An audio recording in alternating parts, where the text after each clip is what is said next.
ఎక్కడ ఇద్దరు ముగ్గురు నా నామమున కూడి ఉంటారో అక్కడ నేను వారి మధ్యలో ఉంటానని దేవుడు చెప్పాడు. మన మధ్యలో ప్రభువు ఉన్నాడు.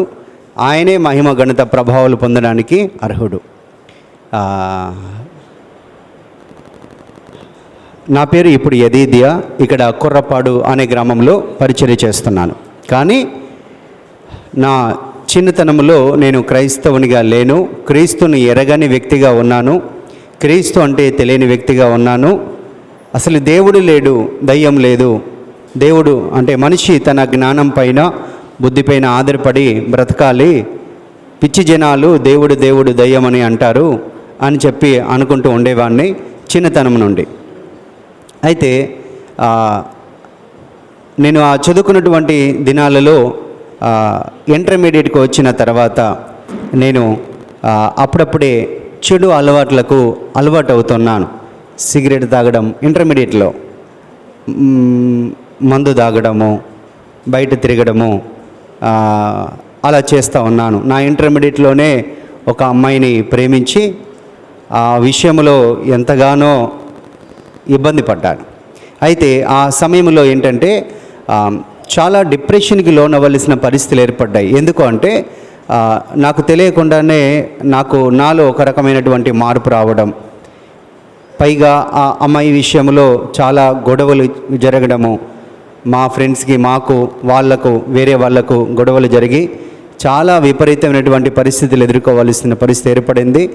ఆ గొడవ రౌడీ షీటర్స్ దగ్గరికి వెళ్ళి మమ్మల్ని ఏదో చేయాలి అని తిరుగుతున్నటువంటి సమయంలో పారిపోయినటువంటి సందర్భాల్లో ఉన్నటువంటి ఆ రోజుల్లో నేను స్టడీ పైన ఎక్కువగా కాన్సన్ట్రేషన్ చేయలేకపోయాను.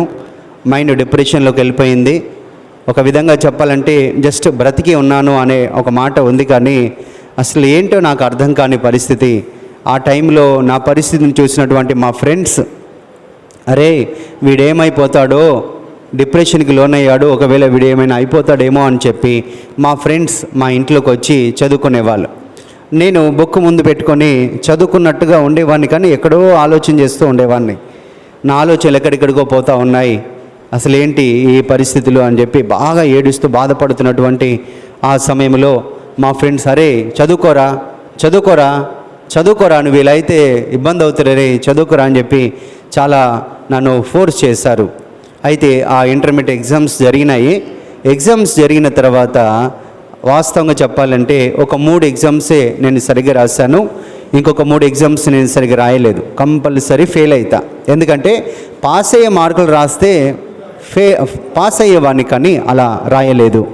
అయితే ఆ సెకండ్ ఇయర్ ఎగ్జామ్స్ అయిపోయిన తర్వాత చాలా బాధపడుతూ, చాలా ఏడుస్తూ, చాలా కన్నీరు గారుస్తూ బిల్డింగ్ పైకి ఎక్కి ఒక మధ్యలో ఒక పిల్లర్కి ఆనుకొని బాగా ఏడుస్తూ ఉన్నాను. ఏంటి ప్రభువా, నా జీవితం ఇలా అయిపోయింది, నా జీవితం ఏంటి, నా బ్రతుకేంటి ఇలా అయిపోయింది అని. అంటే అప్పటికి ప్రభు తెలియదు. నేను ఏడుస్తూ ఉన్నాను, బాధపడుతూ ఉన్నాను, కన్నీరు గారుస్తున్నాను. అప్పుడు నా ఆలోచన ఎలా ఉన్నాయంటే, ఈ బిల్డింగ్ పై నుండి కిందికి దునికి చనిపోవాలి అనే ఆలోచన, లేదు ట్రైన్ కింద తల్లుపెట్టి చనిపోవాలి అనే ఆలోచన. అలాంటి ఆలోచనలు మదిలో వస్తున్నాయి. ఏడుస్తూ ఉన్నాను, కన్నీరు గారుస్తూ ఉన్నాను. అలా ఏడుస్తూ ఒక్కసారిగా నాకు తెలియకుండానే ఆకాశం వైపు నేను కనులెత్తి, నిజమైన దేవుడా నన్ను ఒక మంచి మార్గంలో నడిపించు అని చెప్పి ఒక మాట నా నోటికి వచ్చింది. అలాగే ఏడ్చుకుంటూ వెళ్ళి కిందకెళ్ళి ఇంట్లో పడుకున్నాను. ఉదయం లేవగానే నాకు ఒక వ్యక్తి జ్ఞాపకం వస్తున్నాడు. ఆయన ఎవరంటే, నేను 7th వరకు చదివిన మా స్కూల్ ప్రిన్సిపల్. ఆయన స్కూల్ ఇంకా తీసేసి ఆయన పాస్టర్గా చేస్తున్నాడంట. అప్పటికి నాకు తెలియదు. ఎందుకో అతన్ని కలవాలి అనేటువంటి ఒక ఆలోచన నా మధ్యలో కలిగింది. వెళ్ళి ఆయన కలిసి నా పరిస్థితి అంతా చెప్పా. సార్, నా పరిస్థితి చాలా డిప్రెషన్కి లోనయ్యాను, బ్రతకలేని ఆలోచన లేదు, చనిపోవాలనుకుంటున్నాను, ఎగ్జామ్స్ కూడా సరిగా రాయలేదు అని చెప్పేసి బాధపడి ఏడుస్తూ తనతో చెప్తా ఉంటే, నువ్వేం బాధపడకు మల్లేష్, నా పేరు మల్లేష్, అప్పుడు నువ్వేం బాధపడ మాకు, నువ్వు యేసు ప్రభువుని నమ్ముకో, చర్చికి రా, దేవుడు నీకు సహాయం చేస్తాడు అని చెప్పేసి అంటే, నిజంగా సహాయం చేస్తాడా అంటే, నిజంగా సహాయం చేస్తాడు, నువ్వు చర్చికి రా అని చెప్పేసి మా సార్ నాకు చెప్పాడు. ఆ మాట నమ్మి చర్చికి వెళ్ళడం స్టార్ట్ చేశా. నేను ప్రభు దగ్గర అడిగిన రెండు విషయాలు ఏంటంటే, ఒకటి, ప్రభువా నా జీవితాన్ని నేను పాడు చేసుకున్నాను, నా ఇష్టానుసారంగా బ్రతికాను, ప్రేమ అని నా జీవితాన్ని నాశనం చేసుకున్నాను, డిప్రెషన్కి వెళ్ళిపోయాను, చదువు కూడా పాడైపోయింది, నా జీవితాన్ని బాగు చేయి. ఒకటి. 2, నేను ఎగ్జామ్స్ రాశాను కానీ ఫెయిల్ అయిపోతా, సప్లిమెంటరీ ఎగ్జామ్ రాసేటప్పుడు పాస్ అయ్యేటట్టుగా సహాయం చేయి. ఈ 2 విషయాల కోసం ప్రభు సన్నిధిలో ప్రార్థన చేస్తూ ఉన్నాను, మందిరానికి వెళ్తూ ఉన్నాను. అయితే ఎగ్జామ్ రిజల్ట్స్ వచ్చినాయి. రిజల్ట్స్ వచ్చిన తర్వాత మా ఫ్రెండ్ రమేష్ అని మా ఫ్రెండ్ ఫోన్ చేశాడు. ఈవినింగ్ వరకు నేను చూసుకోలేదు. ఫోన్ చేసి, అరే రిజల్ట్ చూసుకున్నావరా అని అడిగాడు. లేదురా చూసుకోలేదు అని అన్నా. ఒకసారి చూసుకోపోయావురా అని అన్నాడు. అరే నా గురించి నీకు తెలుసు, నా పరిస్థితి నీకు తెలుసు, ఎలా పోతాయి, ఎన్నో పోతాయిరా, చూసుకొని బాధపడడం ఎందుకు అని చూసుకోలేదురా అంటే, అరే నీ రిజల్ట్స్ నేను చూశానురా అని అన్నాడు. సరే చెప్పురా ఎన్ని పోయినాయి అని అంటే, అరే ఎన్ని పోవడం కాదురా, నువ్వు పాస్ అయ్యావురా అని అన్నాడు. నేను నమ్మలేదు. అరే నువ్వు నాతో జోక్స్ చేయకు, నా పరిస్థితి ఏంటో నీకు తెలుసు, నేను ఎలా ఎగ్జామ్స్ రాసానో నాకు తెలుసు, నేను కంపల్సరీ ఫెయిల్ అయిపోతా, నువ్వు నాతో జోక్స్ చేయకురా అని అంటే, నువ్వు వెళ్ళి ఒకసారి నెట్లో చూసుకోరా అని చెప్పేసి అన్నాడు. నేను వెళ్ళి నెట్లో చూసుకుంటే అసలు ఆశ్చర్యపోయా. దేవుని మహాకృప, ఏ 3 సబ్జెక్ట్స్ పోతాయి అని అనుకున్నానో అవి ఆశ్చర్యకరంగా పాస్ అయిపోయాను. 59.5%తో పాస్ అయ్యా. దేవునికి స్తోత్రం. నిజంగా నేను ఆశ్చర్యపోయా. నేనేమనుకున్నానంటే సప్లిమెంటరీ ఎగ్జామ్ రాసేటప్పుడు పాస్ అయ్యేట్టుగా సహాయం చేయమని అడిగాను, కానీ ఆశ్చర్యకరంగా ముందుగానే దేవుడు పాస్ చేశారు. అయితే మా ఫ్రెండ్స్ ఆశ్చర్యపోయారు. మలేష్ నువ్వు పాస్ అయ్యావా? మా లెక్చరర్స్ ఏంటి నువ్వు పాస్ అయ్యావా అంటే నా పరిస్థితి అందరికీ తెలుసు. వాళ్ళు ఆశ్చర్యపోయారు. అసలు ఎలా పాస్ అయ్యావు? మా 2 ఫ్రెండ్స్ నా దగ్గరికి వచ్చి, అరే నీ పరిస్థితి ఏంటో మాకు తెలుసు, నీ ఇబ్బంది ఏంటో మాకు తెలుసు, నువ్వు ఏమైపోతావో అని చెప్పి మేము మీ ఇంటికి వచ్చి చదువుకున్నాంరా. అప్పుడు ఫిజిక్స్ టఫ్గా వచ్చింది. మా ఫ్రెండ్స్ కొంతమంది ఫెయిల్ అయ్యారు, మా ఇంటికి వచ్చి చదువుకున్న వాళ్ళు. నువ్వు ఏమైపోతావో అని చెప్పేసి మీ ఇంటికి వచ్చి మేము చదువుకుంటే మేము ఫెయిల్ అవడం ఏంది, నువ్వు పాస్ అవ్వడం ఏంది, అసలు ఏం జరిగింది చెప్పు అని అంటే, అరే ఏం జరగడం ఏం లేదు, యేసు ప్రభుని నమ్ముకున్నాను, చర్చికి వెళ్తున్నాను. అయితే నేను సప్లిమెంటరీ అప్పుడు పాస్ చేయమని అడిగాను, కానీ ఆశ్చర్యకరంగా ప్రభు ఇప్పుడే పాస్ చేయించాడు అని చెప్పేసి అంటే, నిజమా, దేవుడు ఏదైనా చేస్తాడా అని మా ఫ్రెండ్స్ అడిగారు. నా జీవితంలో చేశాడు, నమ్మండి అని అన్నాను. ఆ మాటను బట్టి, నా జీవితంలో జరిగిన ఆ కార్యాన్ని బట్టి ఒక 2 ఫ్రెండ్స్ ప్రభు నమ్ముకున్నారు. ఆ 2 ఫ్రెండ్స్లో ఒక ఫ్రెండ్ ఇప్పుడు ప్రకాశం డిస్టిక్లో మార్కాపురం దగ్గర ఆయన సేవ చేస్తూ ఉన్నాడు. అయితే నేను అలా ప్రభు పైన విశ్వాస నమ్మకం కలిగి ఆయన పైన ప్రేమ ఎక్కువ కలిగింది. ఆయన చేసిన అద్భుత కార్యాన్ని బట్టి నాకు ప్రేమ ఎక్కువ కలిగింది. ఇంకా మందిరానికి వెళ్తూ ఉన్నాను. ఎక్కువగా ప్రార్థన చేసుకోవాలనే మనస్సు, ఎక్కువగా వాక్యం చదవాలనే మనస్సు. కానీ మేము అన్యజనులం, క్రీస్తుని ఎరిగిన వారం, హైందవ కుటుంబంలో జన్మించిన వాడిని. అయితే మా ఇంట్లో అది ఇష్టం లేదు. నేను చర్చికి వెళ్తున్నానన్న విషయం తెలిసి మా అన్నయ్య వాళ్ళు, అంటే మా నాన్నగారు నేను చిన్నగా ఉన్నప్పుడే చనిపోయారు, అమ్మ, 2 అన్నయ్యలు, ఒక అక్క. అయితే మా అన్నయ్య వాళ్ళు అన్నారు, అరే నువ్వు చర్చికి వెళ్తున్నావట, మా పరువు పోతుంది, నువ్వు అలా వెళ్ళవద్దు అని చెప్పేసి గద్దించారు. అయినా కానీ నేను వినలేదు. ఎందుకంటే యేసు ప్రభు నిజదేవుడని నేను తెలుసుకున్నా.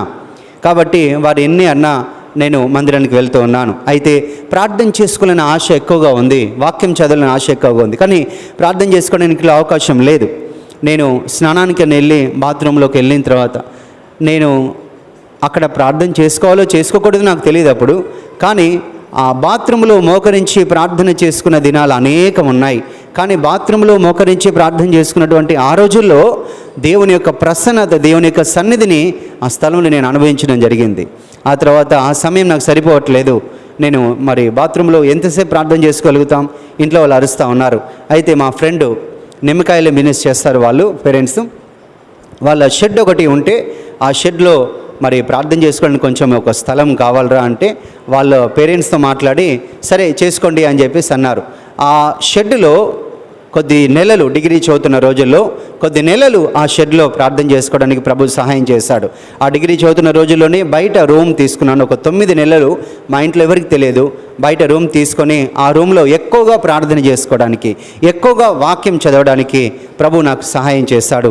ఆయన తన వాక్యం ద్వారా నా జీవితం ఏంటో నేను తెలుసుకున్నాను. నేను ఎంత ఘోర పాపినో నేను తెలుసుకున్నాను. నేను ఎంత భయంకరమైన పాపములో నుండి దేవుడు నా కొరకు మరణించి రక్తము కార్చి నన్ను రక్షించాడో తెలుసుకున్నాను. కాబట్టి ఈ నిజమైన దేవుణ్ణి విడిచిపెట్టకూడదని ఒక స్థిర నిర్ణయం తీసుకున్నాను. అయితే అలాగా దేవునిలో ఎదుగుతున్నాను, వాక్యంలో ఎదుగుతున్నాను, ప్రార్థనలో ఎదుగుతున్నాను. అది 2007లో నేను ప్రభువుని నమ్ముకున్నాను. 2007 జూన్ 25వ తేదీన బాప్టిజం తీసుకున్నాను. 2014లో ఇంకా మా ఇంట్లో వాళ్ళు చాలా ఇబ్బంది చేశారు. అరే, నీ వల్ల మా పరువు పోతుంది, నీవు దేవుడు దేవుడు అని చెప్పేసి అక్కడిక్కడ చెప్తున్నావంట, వీళ్ళు మాకు చెప్తున్నారు, మా పరువు పోతుంది. నీకు ఒకటి ఆప్షన్, 2 ఆప్షన్స్. ఒకటి, నువ్వు ప్రభువుని విడిచిపెట్టి మేము చెప్పినట్టుగా వినాలి. మేము చెప్పినట్టుగా వింటే మీకు మంచి లైఫ్ ఉంటుంది, ఒక మంచి షాప్ పెట్టిస్తాం, ఫ్యూచర్లో ఎలాంటి ప్రాబ్లం వచ్చినా మేము చూసుకుంటాం. అయితే మేము చెప్పినట్టుగా వినాలి, విగ్రహారాధన చేయాలి, మేము చెప్పినట్టుగా చేయాలి. లేదు, నువ్వు దేవుణ్ణే కావాలి అని అంటే మాతో నీకు సంబంధం లేదు, మాతో నీకు సంబంధం లేదు, మా పేరు చెప్పుకొని బయట బ్రతకద్దు అంటే. మా పెద్దన్న ఒక బట్టల షాప్ ఉంది, తెలంగాణ మంచిర్యాలలో నేను పుట్టి పెరిగింది. అక్కడే సిటీలో ఒక మంచి 4 అంతస్తులో బట్టల షాప్ ఉంది పెద్దన్నయ్యకు. చిన్న పోలీస్ డిపార్ట్మెంట్ ఎస్ఐగా చేస్తారు, వదిన గవర్నమెంట్ టీచరు. అయితే వాళ్ళు చెప్పిన విషయం ఏంటంటే, మా మాట వింటే మంచి లైఫ్ ఉంటుంది. లేదు, నీకు దేవుడే కావాలి అని అంటే మా పేరు చెప్పుకొని బయట బ్రతకద్దు, మాతో మీకు సంబంధం లేదు, కనీసం ఇంట్లో ఉండడానికి కూడా అవకాశం లేదు, ఆస్తిలో చిల్లిగవ్వ రాదు, నీకు 2 ఛాన్స్, 2 రోజులు టైం ఇస్తున్నాను, దేవుడు కావాలా మేం కావాలా, మేము చెప్పిన మాట వింటే మంచి లైఫ్ ఉంటుంది, లేదు దేవుడే కావాలంటే నీకు ఏముండదు, బయటికి వెళ్ళిపోవలసి వస్తే అన్నారు. 2 రోజులు టైం ఇచ్చారు. 2 రోజులు ప్రభు సన్నిధిలో ప్రార్థన చేసుకున్నా. ప్రభువా, నువ్వు నిజమైన దేవుడు అని నమ్ముకున్నాను కదా, మరి ఏంటి ప్రభా ఇలాంటి పరిస్థితి ఏర్పడింది, ఇప్పుడు ఏం చేయాలి ప్రభా, మా అన్నయ్యల మనస్సులను మార్చండి, దయచేసి వాళ్ళ మనసులను మార్చండి అని చెప్పి ప్రార్థన చేశా.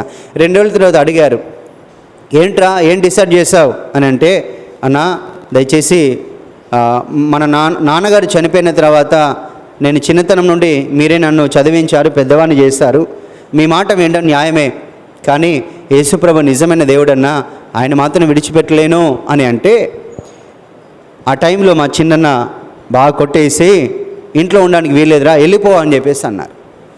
అది 2014 మార్చి 4వ తేదీ సాయంకాలం కొట్టేసి వెళ్ళిపో అనంటే ఇంట్లో నుండి కట్టుబట్టలతో అడుగు బయట పెట్టా.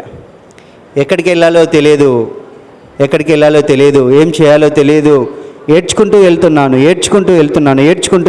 ప్రభువా, నువ్వు నిజమైన దేవుడు అని కదా నేను నమ్ముకున్నాను, నువ్వు నిజమైన దేవుడు అని కదా నీ అందు విశ్వాసం ఉంచాను, ఇప్పుడు ఏంటి ప్రభా ఇలాంటి పరిస్థితి ఏర్పడింది, ఇప్పుడు నాకంటూ ఎవరు లేరు నాయన, నాకంటూ ఏమీ లేదు, నేను అనాథను, ఏమీ లేని వ్యక్తిని, ఇప్పుడు ఏంటి నా పరిస్థితి అని ఏడ్చుకుంటూ వెళ్ళి ఒక చర్చిలో ఇలాగే కూర్చున్నాను. అక్కడ ఒక పాట వస్తుంది, ఏంటంటే, దిగులు పడకు సేవక దిగులు పడకు మాయ, నమ్మదగిన దేవుడు నిన్ను పిలిచిగా అనే సతీష్ కుమార్ గారి ఒక సాంగ్. ఏమి తిందునో ఎక్కడ ఉందునో చింతించకుమా అనే ఆ వర్డ్స్ ఏంటంటే, స్పష్టంగా ప్రభు ఆ టైంలో నాతో మాట్లాడుతున్నాడా అని అనిపించింది.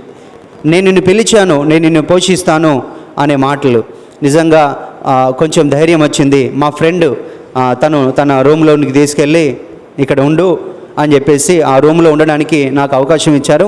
ఒక 3 నెలలు ఆ రూమ్లో ఉండి ప్రార్థన చేసుకున్నా. ప్రభువా, ఏంటి నా పరిస్థితి, నిన్ను నమ్ముకున్నా, నువ్వు నిజమైన దేవుడవని, నువ్వు లోకరక్షకుడవని, ఇప్పుడు నీ కొరకు నేను అనాథగా బయటకు వచ్చాను, ఇప్పుడు పరిస్థితి ఏంటి, నా పట్ల నీ చిత్తం ఏంటి అని ప్రార్థన చేసుకున్నాను.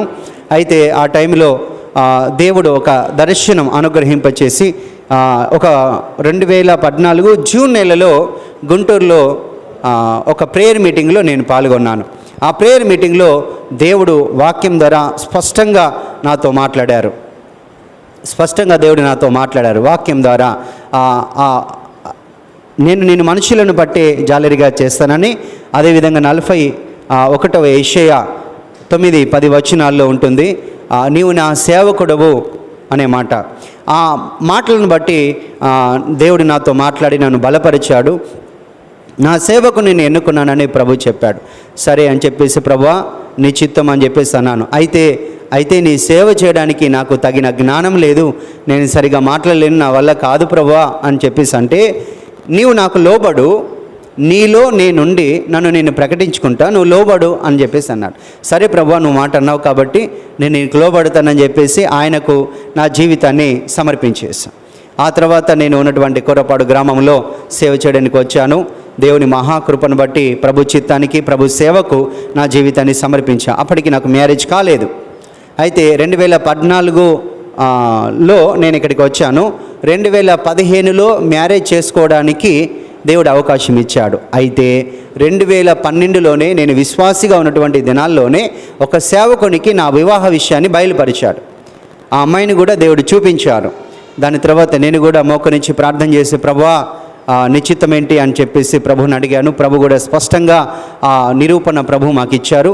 అయితే నేను ఆ అమ్మాయి వాళ్ళ ఇంటికి వెళ్ళి వాళ్ళ పేరెంట్స్ని కూర్చోబెట్టి దేవుడు ఈ విషయం చెప్పారండి, మరి వివాహం దేవుని చిత్తమని చెప్పారు, అది సమయం ఉన్నందు కూడా దేవుడు తెలియపరుస్తున్నారు, కాబట్టి ఒకవేళ ప్రభు చిత్తమైతే మీరు ఉంటే ఉండండి, లేదంటే మీ ఇష్టం, దేవుడి మాట తెలియపరిచారంటే మాకు దేవుని చిత్తం కంటే ఇంకేం కావాలి అని చెప్పి వాళ్ళు అలాగే దేవుని చిత్తానికి అప్పగించుకున్నారు. 2012లో ప్రభు ఆ మాట బయలుపరిచాడు. 2012, 13, 14లో నేను ఇంట్లో నుండి బయటకు వచ్చా. 2015లో నేను సేవలో ఉండగానే ప్రభు మరి వివాహ విషయాన్ని బయలుపరిచారు. మరి వివాహ విషయాన్ని బయలుపరిచినప్పుడు అదే వివాహం చేసుకోవాలంటే పేరెంట్స్ ఉండాలి కదా. మరలా నేను మా ఇంటికి వెళ్ళాను. అన్న మరి మీ మ్యారేజ్ చేసుకోవాలి, మీరే చేయాలి అని అంటే మా బావగారు అన్నారు, ఎందుకు మలేష్ దేవుడు అని చెప్పేసి వెళ్ళావు, ఏమైనా సాధించావా, ఏమైనా సంపాదించావా, ఎందుకు ఆ దేవుని విడిచిపెట్టే, దేవుని చిత్తం అంటున్నావు వివాహం అని, దాన్ని విడిచిపెట్టేసాయి. మా అమ్మాయిని వివాహం చేసుకో, మా కోడలు మా అమ్మాయిని చేసుకో, 15 లక్షలు కట్నం ఇస్తా, ఒక షాప్ పెట్టిస్తా, ఇంకా ఏమైనా కావలిస్తే అడుగు, నీ లైఫ్ గురించి ఆలోచన చేసి చెప్తున్నాను అని చెప్పేసి అన్నారు. బావగారు దయచేసి క్షమించండి, నా జీవితాన్ని దేవునికి అప్పగించేశాను, దేవుని చిత్తం తప్ప ఇంకొకటి నేను చేయలేను అని చెప్పేసి నేను అన్నప్పుడు, సరే అయితే నీకు మాకు సంబంధం లేదు, నీ ఇష్టం ఉన్నట్టు చేసుకో, మేము రాము అని చెప్పేసి అన్నారు. మరలా నేను ఏడుస్తూ వెళ్తున్నాను, ప్రభా ఏంటి ఇప్పుడు పరిస్థితి ఏంటి అని చెప్పేసి ఏడుస్తూ వెళ్తున్నాను. అయినా నువ్వు చెప్పావు ప్రభా, నా చిత్తం నీ వివాహం అని చెప్పావు, నీ చిత్తానుసరంగా జరిగించు అని చెప్పి వెళ్తున్నాను. నాకు బ్యాప్టిజం ఇచ్చిన పాస్టర్ గారిని కలిశాను. తనకు జరిగిన విషయం అంతా చెప్పినప్పుడు ఆ పాస్టర్ అమ్మ మా వివాహానికి నాకు తల్లిదండ్రులుగా నిలబడి దైవజనుల సమక్షంలో, దేవుని మందిరంలో సుమారుగా 400 మంది సమక్షంలో మరి వివాహాన్ని దేవుడు ఘనంగా జరిగించాడు. దేవునికి మహిమ కలుగును గాక. ఆ రీతిగా 2015 ఏప్రిల్ 27వ తేదీన వివాహం జరిగింది. దాని తర్వాత దేవుడు చక్కగా 2 పిల్లల్ని ఇచ్చాడు. ఇప్పుడు పాప 2nd క్లాస్ చదువుతుంది, బాబు 1st క్లాస్ చదువుతున్నారు. దేవుని మహాకృపను బట్టి ఇప్పుడు కొర్రపాడు గ్రామంలో సేవ చేస్తున్నాం. మా మిసెస్ కూడా మంచి ఆత్మీయురాలు, ప్రార్థన పర్రాలు, దేవుని అందు భయభక్తులు లేనటువంటి స్త్రీ. తను వివాహ విషయంలో ముందుగానే ప్రార్థన చేసుకుందట, నాకు ఇలాంటి వ్యక్తి కావాలి, ఇలాంటి గుణగణాలు కలిగిన వ్యక్తి కావాలి, దేవుడు అంటే ప్రేమ కలిగిన వ్యక్తి, దేవుడు అంటే తొందర కలిగిన వ్యక్తి కావాలని ప్రార్థన చేసుకుంది. ఆశ్చర్యకరంగా ప్రభు ముందుగానే బయలుపరిచి వివాహాన్ని ప్రభు జరిగించాడు. అయితే ఇప్పుడు మేము కొర్రపాడు గ్రామంలో అన్ని జనుల మధ్యలో సేవ చేస్తున్నాం. అనేక మంది అన్ని జనులు ప్రభు తట్టు తిరుగుతూ ఉన్నారు. ఒక 5 మంది ముస్లిమ్స్ కూడా ప్రభువుని తెలుసుకొని దేవుని మందిరంలోనికి వస్తున్నారు. మరి ముస్లిమ్స్ ప్రభు నమ్ముకుంటే ఎన్ని వ్యతిరేకతలు ఉంటాయి, మేము మీ దగ్గరికి రాము, మేము దేనికి మిమ్మల్ని పిలువ, మీకు దేనికి మేము రాము, సంబంధం లేదు అన్నా కానీ వారు దేవుని యందు విశ్వాసం కలిగి మాకు మీరు ఏం చేయకపోయినా పర్వాలేదు, ఏం లేకపోయినా పర్వాలేదు, మేము నిజ దేవుని తెలుసుకున్నాం అని చెప్పి దేవుని మందిరానికి వస్తున్నారు. వారు బాప్టిజం తీసుకున్నారు, దేవుని మందిరంలో క్రమంగా వస్తున్నారు. దేవునికి స్తోత్రం. ఆశ్చర్యకరంగా అన్ని జనులు, ముస్లిమ్స్ ఇంకా అనేక మంది ప్రభు రక్షిస్తూ ఉన్నాడు. దేవుడు దీనుడను, అల్పుడను, అయోగ్యుడను, ఒకప్పుడు దేవుడే లేడు అని అనుకున్నటువంటి వ్యక్తి ఇప్పుడు దేవుడు ఉన్నాడు, ఆయన యేసుక్రీస్తు ప్రభు అని చెప్తున్నాను. పాడైపోయినా పాడు చేసుకున్న నా జీవితాన్ని దేవుడు బాగు చేశాడు. ఎవరికి దేనికి ఉపయోగం లేనటువంటి నా జీవితాన్ని అనేకులకు ఆశీర్వాదకరంగా ప్రభు నిలబెడుతున్నాను. నేనైతే మట్టివాడను, వట్టివాడను, అర్హత లేనివాడను, కానీ ఆయన అమూల్యమైన కృపను బట్టి ప్రభు నిలబెట్టుకుంటున్నాడు, ఆయన వాడుకుంటున్నాడు, ఆయన మహిమ తెచ్చుకుంటున్నాడు. దేవునికే సకల మహిమ కలుగునుగాక. ఆమేన్. ఈ కొద్ది అవకాశం ఇచ్చిన దైవజనులకు నిండు మనసుతో వందనాలు. నేను మీకు ఒక విషయం చెప్తున్నాను. నేను ఒక దైవజనునిగా, ఒక యవ్వన కాలం నుండి దేవునిలోనికి వచ్చినటువంటి ఒక వ్యక్తిగా మీకు చెప్తున్నాను, మీ జీవితంలో దేవుని చిత్తము కాక ఇంకేది చేయొద్దు. అది మీ వివాహ విషయం మరి ముఖ్యం. మీ ఇష్టం ఏదైనా చేశారంటే లైఫ్లో జీవితం అంతా బాధపడతారు. దేవుని చిత్త అనుసారంగా మీ వివాహం జరిగితే మీ లైఫ్ అంతా కూడా హ్యాపీగా ఆశీర్వాదకరంగా ఉంటుంది. ఒకటి సేవ విషయంలో కానీ మరి ఏ విషయంలో కానీ దేవుని వాక్యాన్ని ఆధారం చేసుకొని మీరు ముందుకు వెళ్తే అది మీకు మేలు. ఇంకొక విషయం ఏంటంటే, మన చేతికి ఇప్పుడు బైబిల్ ఉంది. ఈ వాక్యం ఎంతో విలువ కలిగింది. దీని విలువ నేను గుర్తెరిగాను కాబట్టి నేను ఎంతో ఆకలి ఆహారం దొరికితే ఎలా ఉంటుందో అలాగ దేవుని వాక్యాన్ని నేను చదివాను, ఆ వాక్యాన్ని నేను స్వీకరించాను. ఈ వాక్యాన్ని అదే రీతిగా మీరు స్వీకరిస్తే మీ భవిష్యత్తు ఆశీర్వాదకరంగా, దీవెనకరంగా, అనేకులకు ప్రయోజకరంగా ఉంటుందని మాత్రం నేను తెలియపరుస్తున్నాను. మీ అందరికీ నా హృదయపూర్వకమైన వందనాలు. God bless you. Thank you అన్న.